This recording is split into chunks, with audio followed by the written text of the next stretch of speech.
I thank you, Mr. Speaker. I ask unanimous consent to revise and extend my remarks. Without objection, so ordered. Mr. Speaker, this may be the last time I speak on the House floor.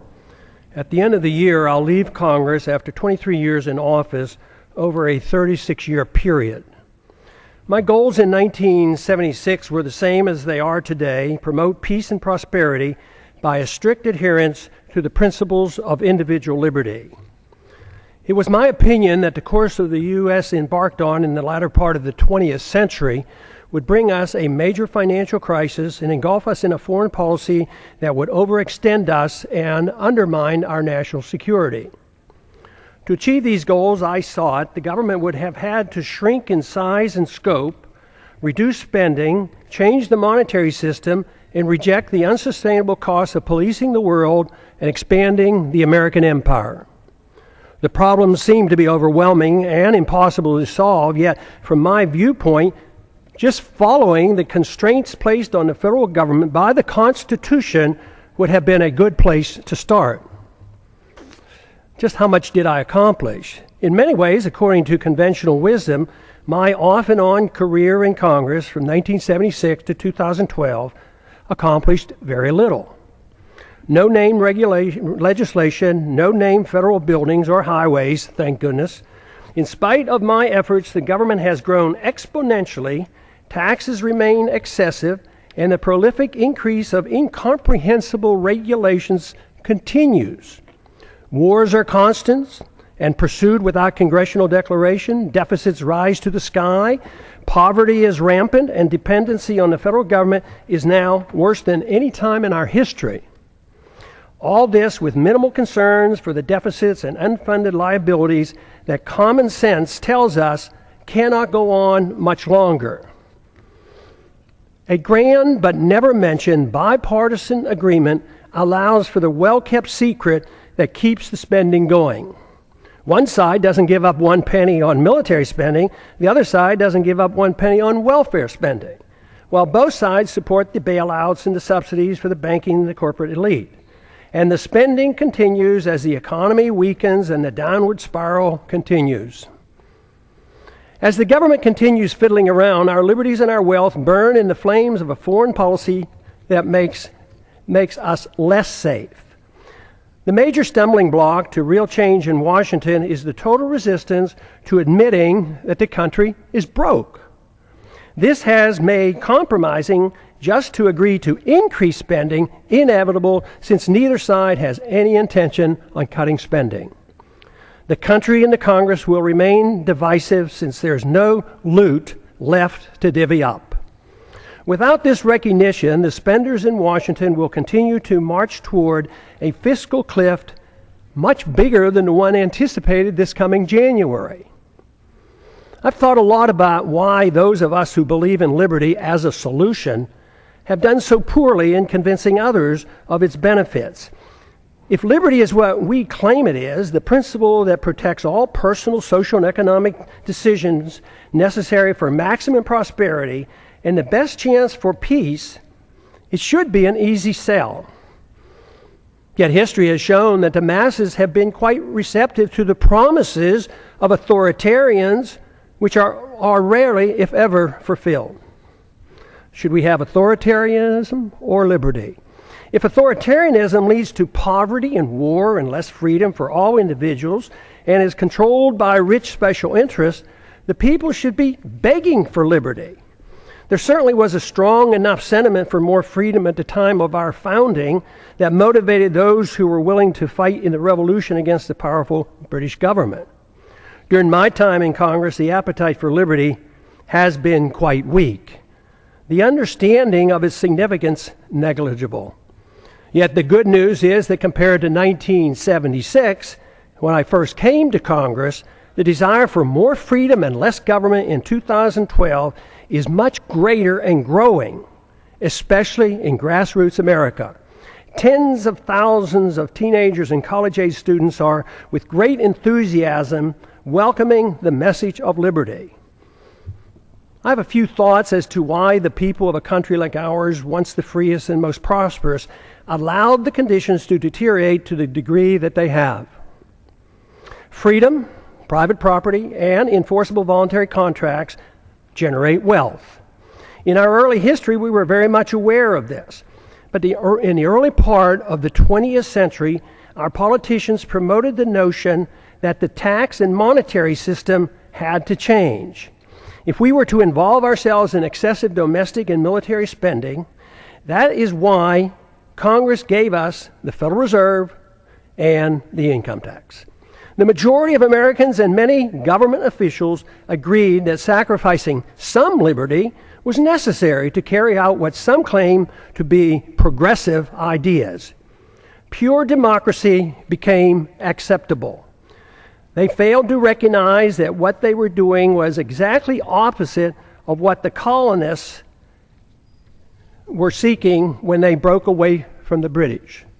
Some complain that my arguments make no sense, since great wealth and the standard of living improved for many Americans over the last 100 years, even with these new policies. But the damage to the market economy and the currency has been insidious and steady.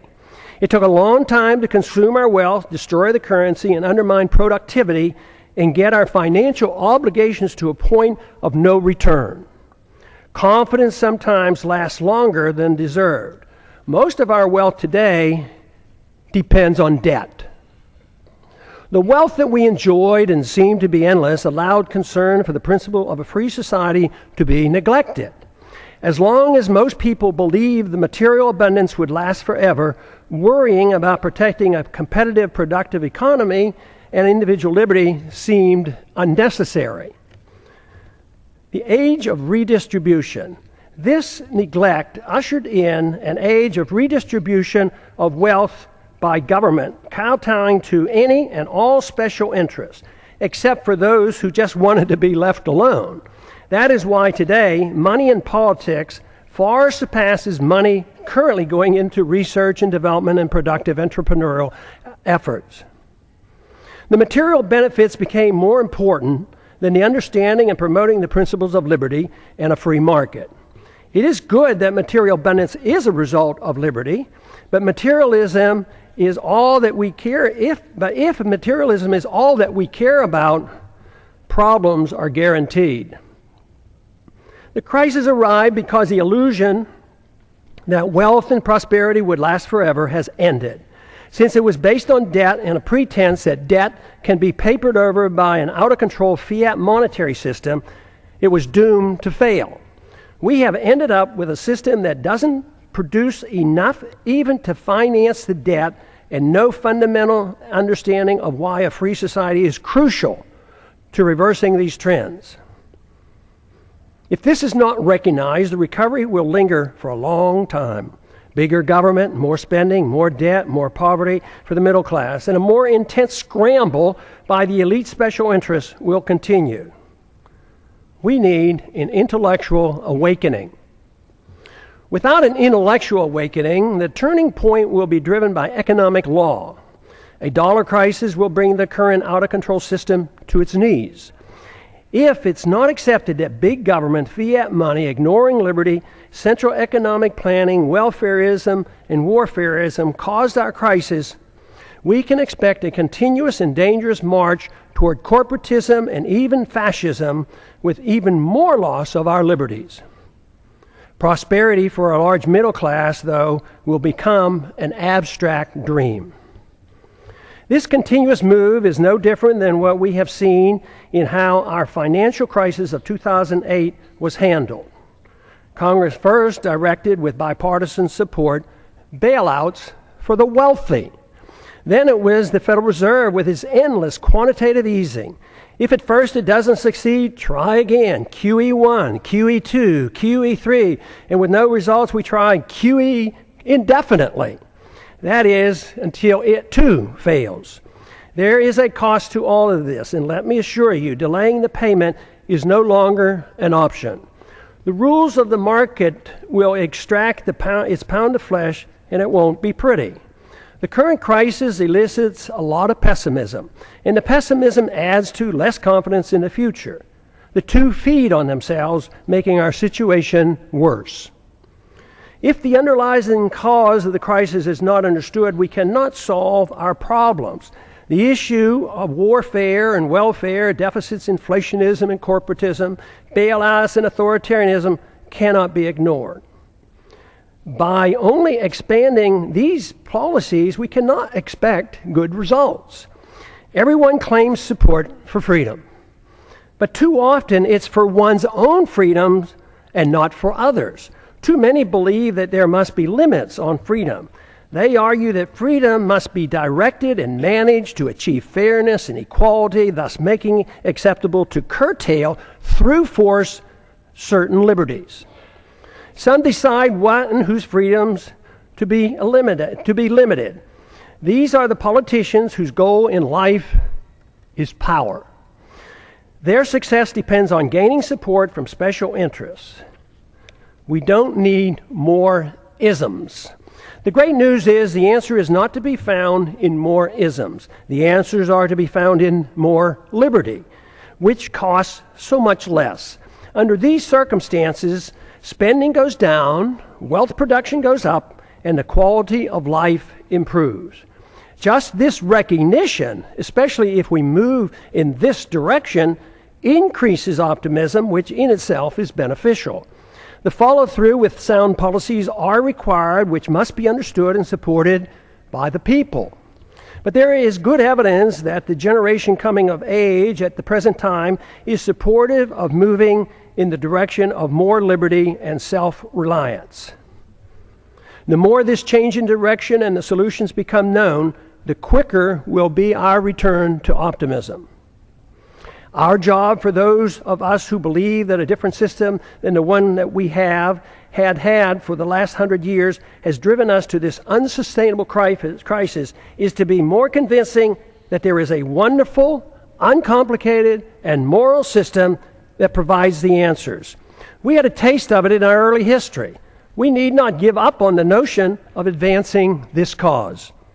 It worked, but we allowed our leaders to concentrate on the material abundance that freedom generates while ignoring freedom itself. Now we have neither, but the door is open out of necessity for an answer. The answer available is based on the Constitution, individual liberty, in prohibiting the use of government force to provide privileges and benefits to all special interests. After over 100 years, we face a society quite different from the one that was intended by the founders. In many ways, their efforts to protect future generations with the Constitution from this danger has failed. Skeptics at the time of the Constitution, was written in 1787, warned us of today's possible outcome. The insidious nature of the erosion of our liberties and the reassurance our great abundance gave us allowed the process to evolve into a dangerous period in which we now live. Dependency on government largesse. Today, we face a dependency on government largesse for almost every need. Our liberties are restricted and government operates outside the rule of law, protecting and rewarding those who buy or coerce government into satisfying their demands. Here are a few examples. Undeclared wars are commonplace. Welfare for the rich and poor is considered an entitlement. The economy is overregulated, overtaxed, and grossly distorted by a deeply flawed monetary system. Debt is growing exponentially. The PATRIOT Act and FISA legislation passed without much debate have resulted in a steady erosion of our Fourth Amendment rights. Tragically, our government engages in preemptive war, otherwise known as aggression, with no complaints from the American people. The drone warfare we are pursuing worldwide is destined to end badly for us as the hatred builds, for innocent lives lost and the international laws flaunted. Once we are financially weakened and militarily challenged, there will be a lot of resentment thrown our way. It's now the law of the land that the military can arrest American citizens, hold them indefinitely without charges or a trial. Rampant hostility toward free trade is supported by a large number in Washington. Supporters of sanctions, currency manipulation, and WTO trade retaliation call the true free traders isolationists. Sanctions are used to punish countries that don't follow our orders. Bailouts and guarantees of all kinds of misbehavior are routine. Central economic planning through monetary policy, regulations, and legislative mandates has been acceptable policy. I have a few questions. Excessive government has created such a mess, it prompts many questions. Why are sick people who use medical marijuana put in prison? Why does the federal government restrict the drinking of raw milk? Why can't American manufacturers rope and other products from hemp? Why are Americans not allowed to use gold and silver as legal tender as mandated by the Constitution? Why is Germany concerned enough to consider repatriating their gold held by the Fed for her in New York? Is it that the trust in the U.S. and dollar supremacy beginning to wane? Why do our political leaders believe it's necessary to thoroughly audit? Why do our political leaders believe it's unnecessary to thoroughly audit our own gold? Why can't Americans decide which type of light bulbs they can buy? Why is it the TSA permitted to abuse the rights of any American traveling by air? Why should there be mandatory sentences, even up to life, for crimes without victims, as our drug laws require? Why have we allowed the federal government to regulate commodes in our homes? Why is it political suicide for anyone to criticize APAC? Why haven't we given up on the drug war, since it's an obvious failure and violates the people's rights? Has nobody noticed that the authorities can't even keep drugs out of the prisons? How can making our entire society a prison solve the problem? Why do we sacrifice so much getting necessarily involved in border disputes and civil strife around the world and ignore the root cause of the most dangerous, deadly border in the world, the one between Mexico and the United States? Why does Congress willingly give up its prerogatives to the executive branch? Why does changing the party in power never change policy? Could it be that the views of both parties are essentially the same? Why did the big banks, the large corporations, and foreign banks and foreign central banks get bailed out in 2008, and the middle class lost their jobs and their homes? Why do so many in the government and the federal officials believe that creating money out of thin air creates wealth? Why do so many accept the deeply flawed principle that government bureaucrats and politicians can protect us from ourselves without totally destroying the principle of liberty? Why can't people understand that war always destroys wealth and liberty? Why is there so little concern for the executive order that gives the president authority to establish a kill list, including American citizens, of those targeted for assassination? Why is patriotism thought to be blind loyalty to the government and the politicians who run it, rather than loyalty to the principles of liberty and support for the people? Real patriotism is a willingness to challenge the government when it's wrong. Why is it claimed that if people won't or can't take care of their own needs, that people in government are able to do it for them? Why did we ever give the government a safe haven for initiating violence against the people? Why do so many members defend free markets but not civil liberties? Why do so many members defend civil liberties but not free markets? Aren't they the same?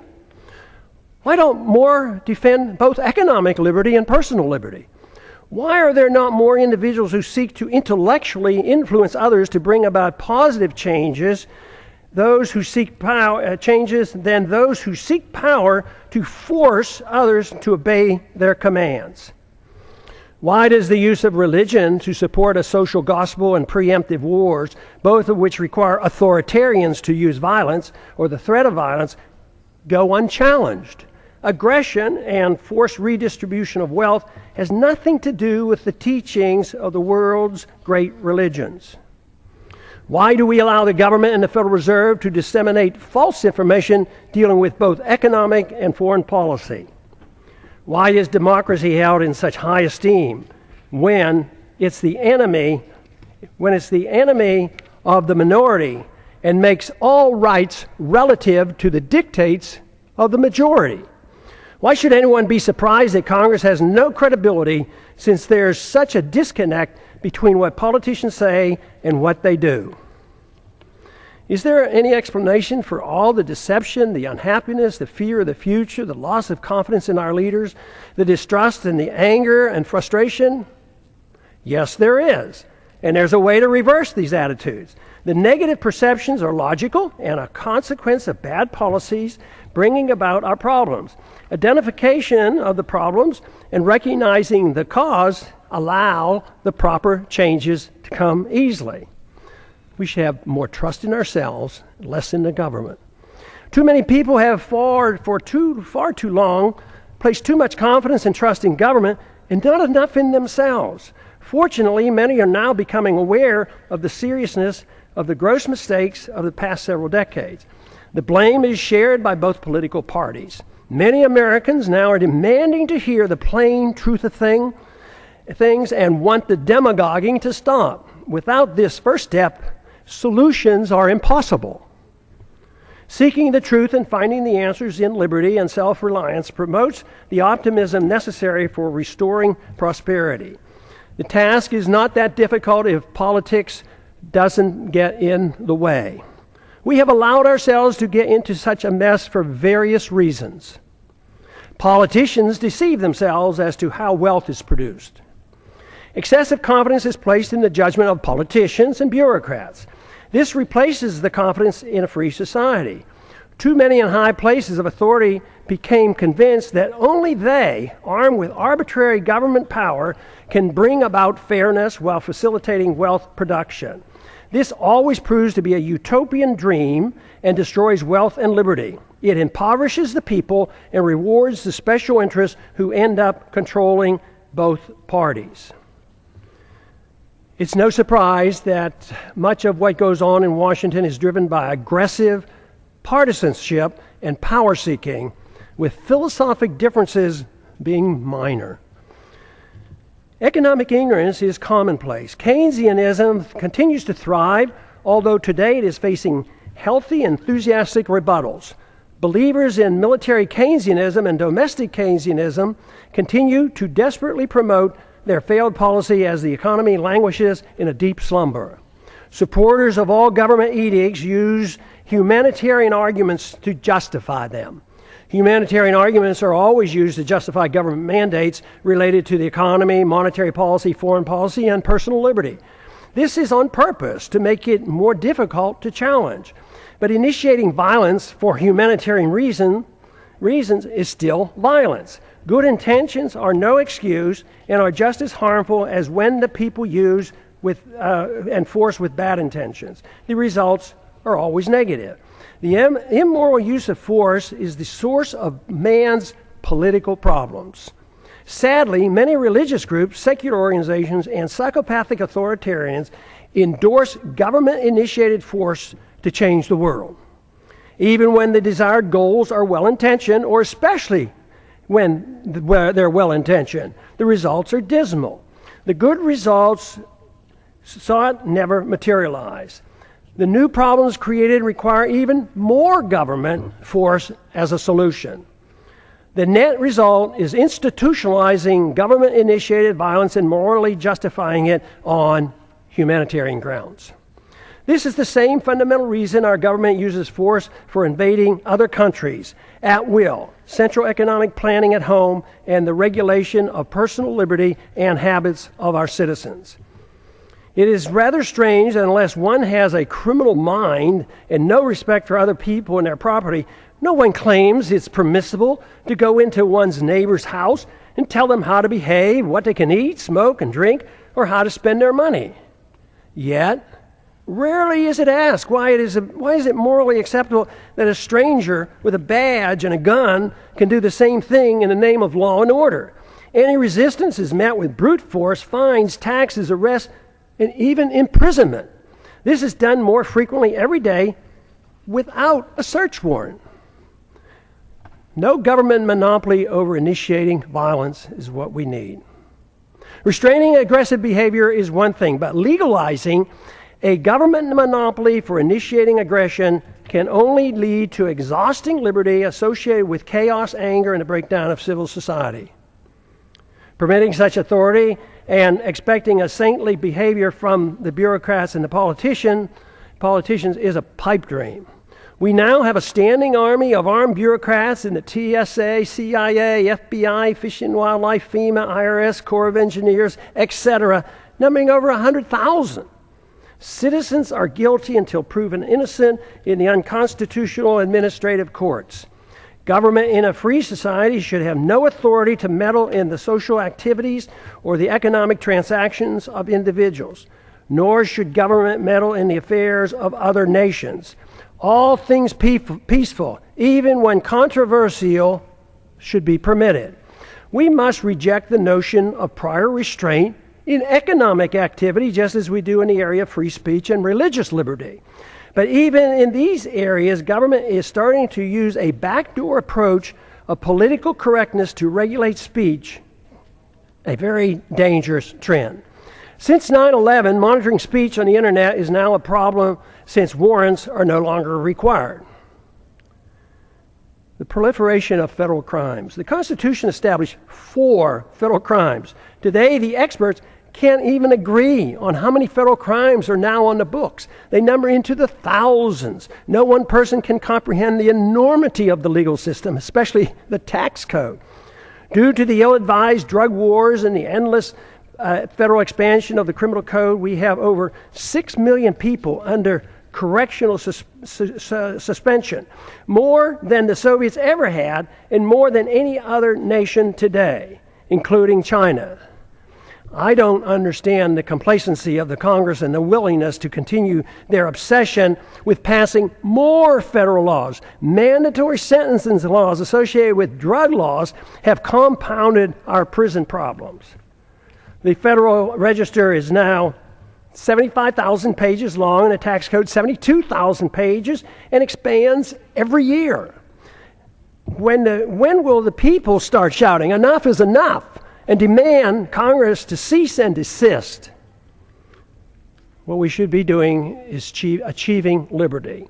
Liberty can only be achieved when government is denied the aggressive use of force. If one seeks liberty, a precise type of government is needed. To achieve it, more than lip service is required. There are 2 choices available. 1, a government designed to protect liberty is a natural right as its sole objective. The people are expected to care for themselves and reject the use of any force for interfering with another person's liberty. Government is given a strictly limited authority to enforce contracts, property ownerships, settle disputes, and defend against foreign aggression. Number 2, a government that pretends to protect liberty but is granted power to arbitrarily use force over the people and foreign nations. Though the grant of power many times is meant to be small and limited, it inevitably metastasizes into an omnipotent political cancer. This is the problem for which the world has suffered throughout the ages. Though meant to be limited, it nevertheless is a 100% sacrifice of the principle that would-be tyrants find irresistible. It is used vigorously, though incrementally and insidiously. Granting power to government officials always proves the adage that power corrupts. Once government gets a limited concession for the use of force to mold people's habits and plan the economy, it causes a steady erosion and a steady move toward tyrannical government.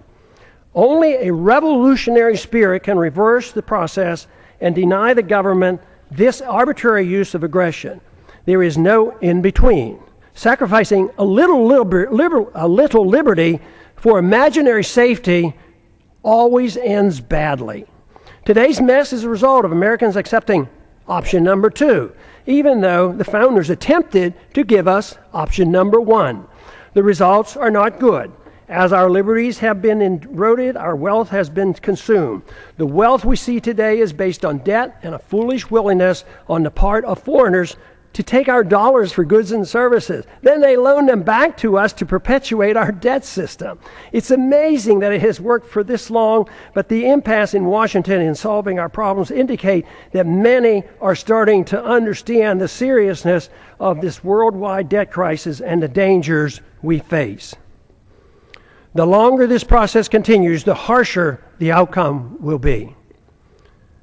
The financial crisis is actually a moral crisis. Many are acknowledging that a financial crisis looms, but few understand it's in reality a moral crisis. It's the moral crisis that has allowed our liberties to be undermined and permits the exponential growth of illegal government power. Without a clear understanding of the nature of the crisis, it will be difficult to prevent a steady march toward tyranny and the poverty that will accompany it. Ultimately, the people have to decide which form of government they want, option number 1 or option number 2.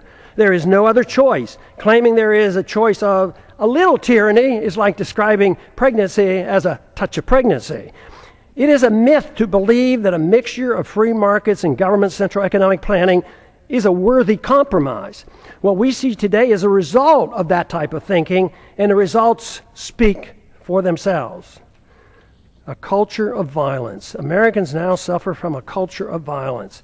It is easy to reject the initiation of violence against one's neighbor, but it's ironic that the people arbitrarily and freely anoint government officials with monopoly power to initiate violence against the American people, practically at will.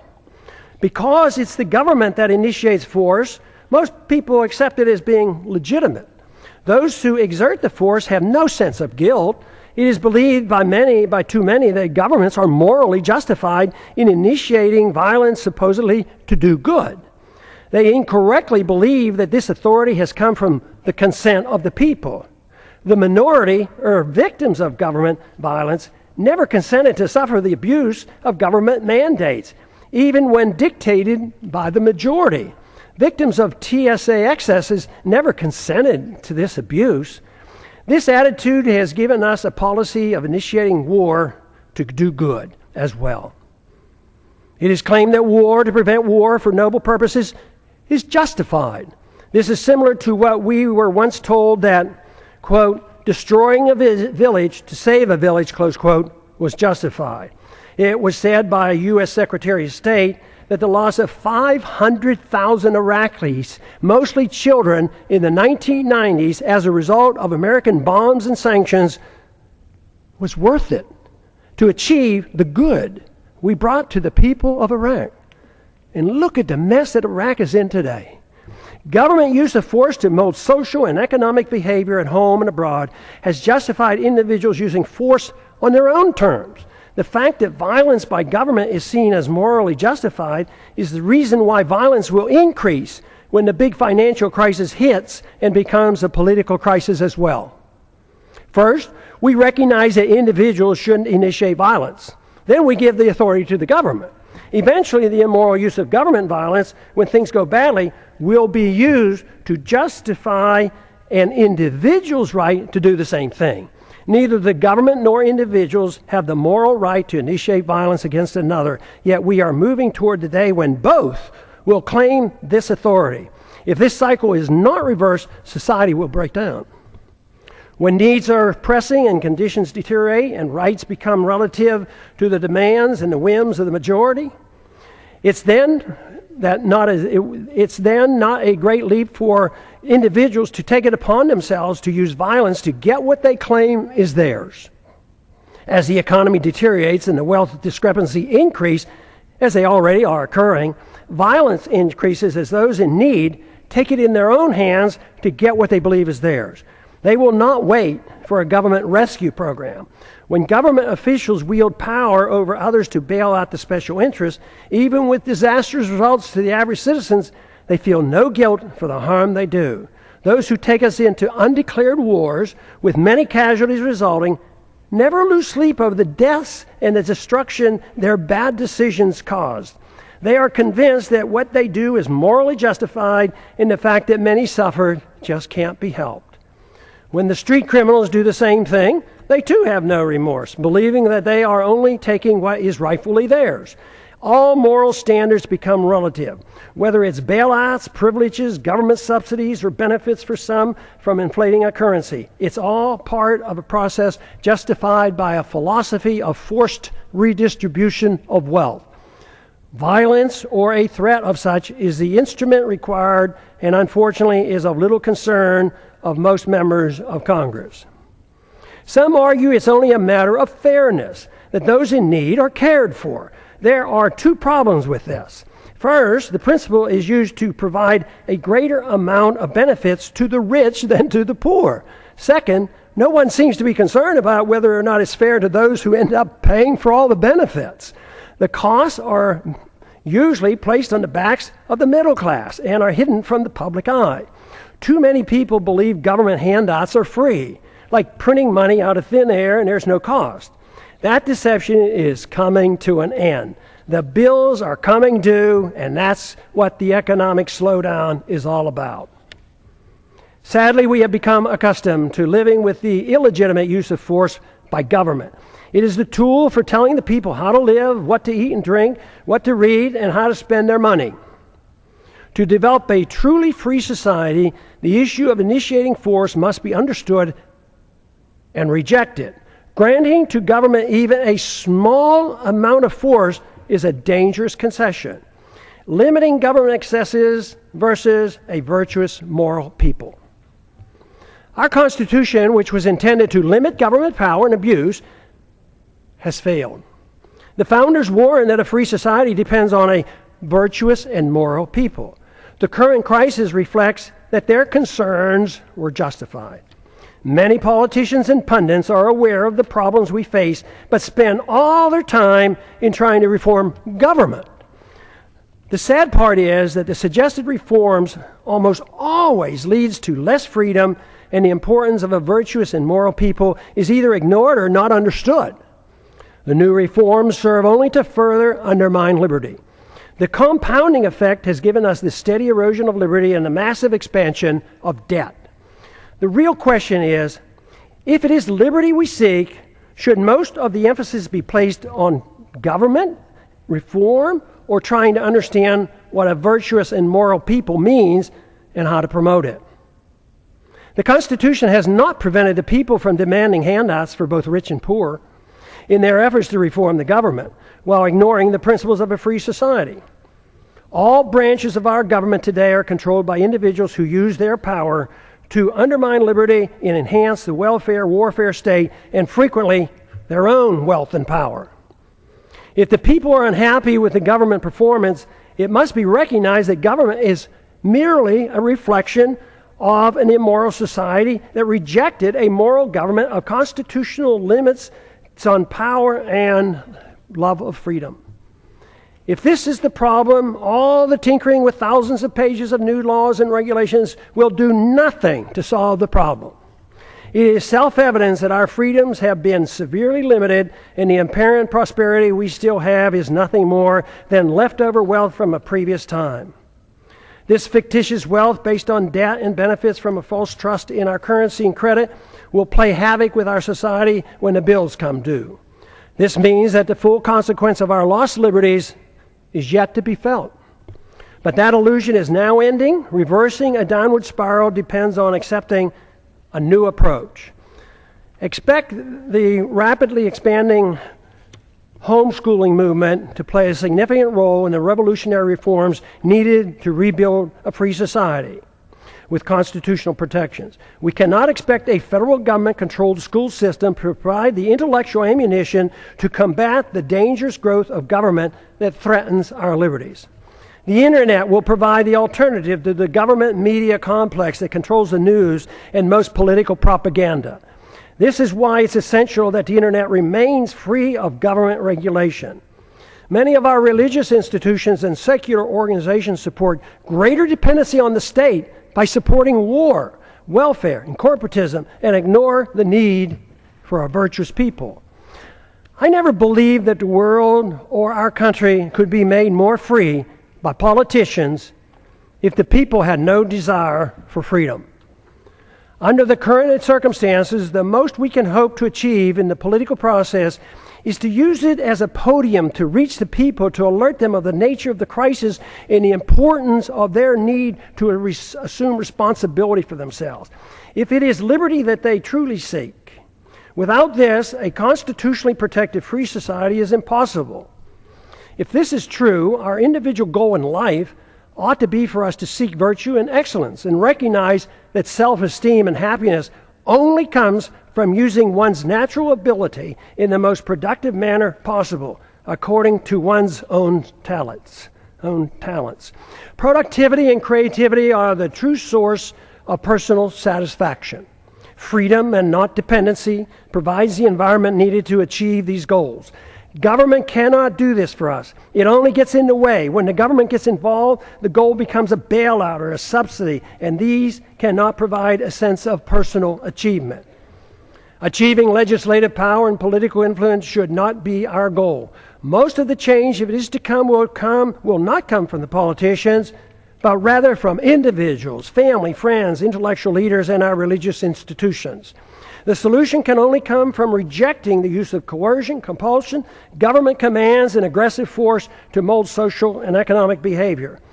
Without accepting these restraints, inevitably the consensus will be to allow the government to mandate economic equality and obedience to the politicians who gain power and promote an environment that smothers the freedoms of everyone.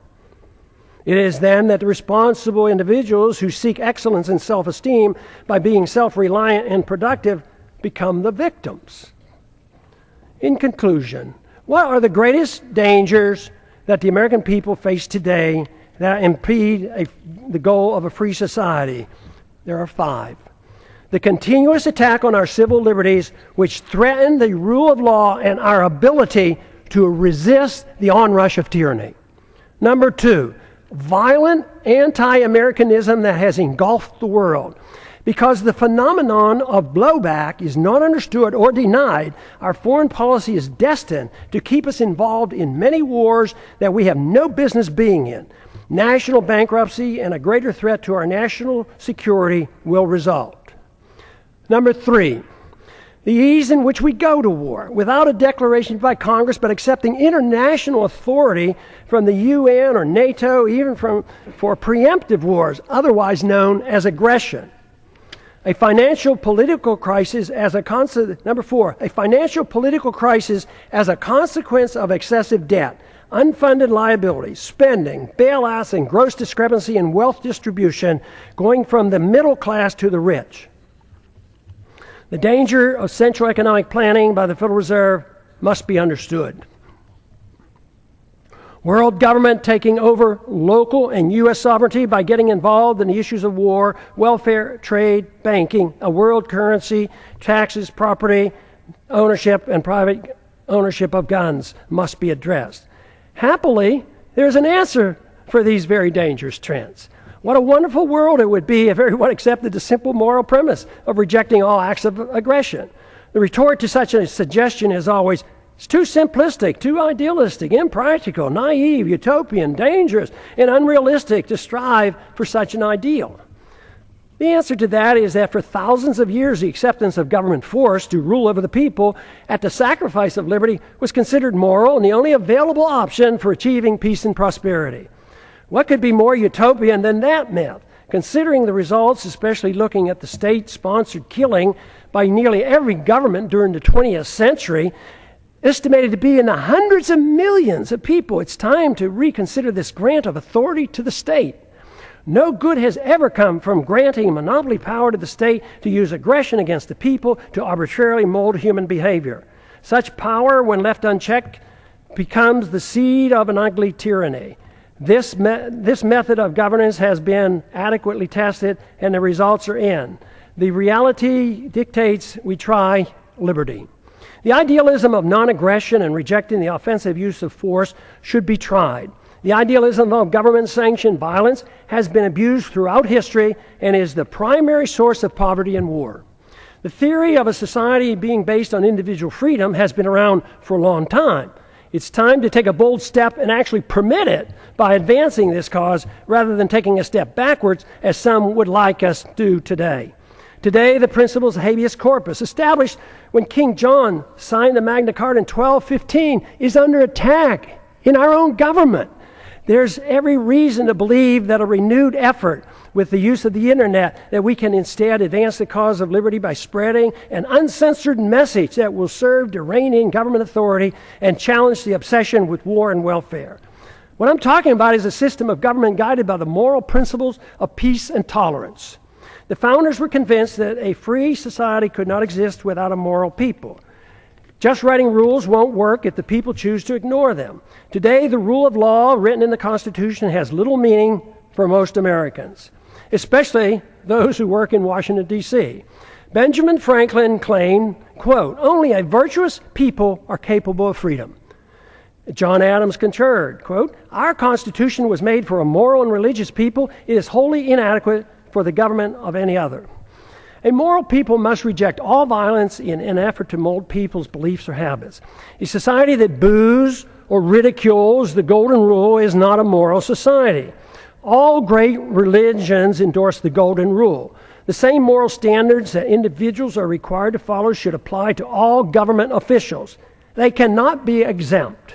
The ultimate solution is not in the hands of the government. The solution falls on each and every individual with guidance from family, friends, and community. The number one responsibility for each of us is to change ourselves with hope that others will follow.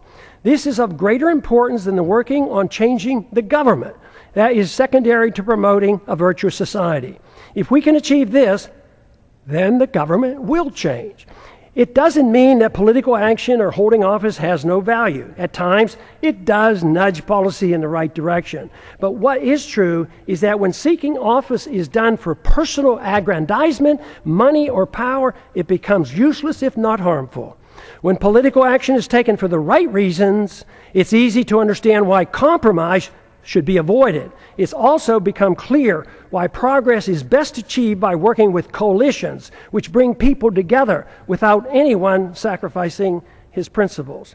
Political action, to be truly beneficial, must be directed toward changing the hearts and minds of the people, recognizing that it's virtue and morality of the people that allow liberty to flourish.